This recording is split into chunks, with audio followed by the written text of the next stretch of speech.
Hi guys, kamusta kayo? Grabe, inabot na ako ng gabi dito kasi sabi ni mama bukas na lang daw ako umuwi. Mag-enjoy muna ako dito, diba? Pala magluluto kami. Si mama lang muna pagpiprituhin ko. Magluluto kami ng soy tokwa. Ayan, binabalot na ni mama sa cornstarch yung mga tokwa. Ipiprito niya. Kasi magpapanata pa ako eh. Kaya mamaya na lang update ko kayo ulit mamaya. So guys, update. Nakatapos ko lang kasi magpunata. Nakatapos na rin magprito si mama. Hinihiwa niya pa yung ibang rekado. Bali, ito na sila. Yan. Tapos ito. Yummy! So guys, mag-uumpisa na tayo. Kasi may gagawin pa ako ng alas 7. Nahiwa na rin naman ni mama. Pisaan ko na. Wait lang. Siyempre, bawang muna, diba? Susunod ko na dyan yung siling labuyo. Wait lang. Okay na guys. Gigisa ko lang muna yan bago natin ilagay yung ibang rekado.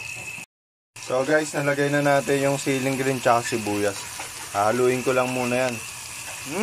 Medyo masakit na sa ilong. Wait lang. So guys, tinimpla na natin siya ng toyo. Maraming tubig. Nor cubes na chicken tapos paminta. Haluin ko lang muna yan tapos pakukuluin natin ng husto bago natin ilagay itong mga to. Guys, nagabol nga lang pala ako ng asukal. Tapos dinagdag ko na rin yung pamintang huli. Pakukuluin lang natin yan bago natin ilagay itong mga to.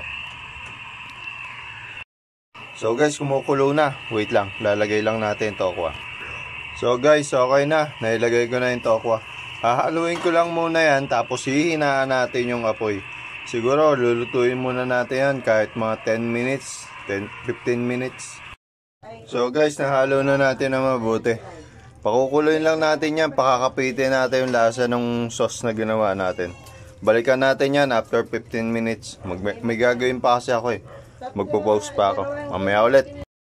So paano guys? Nakaluto na tayo. Bueno.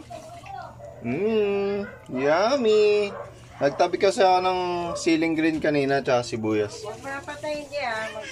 So paano? Tara! Kain tayo. Kasi anong oras na? Gabi na.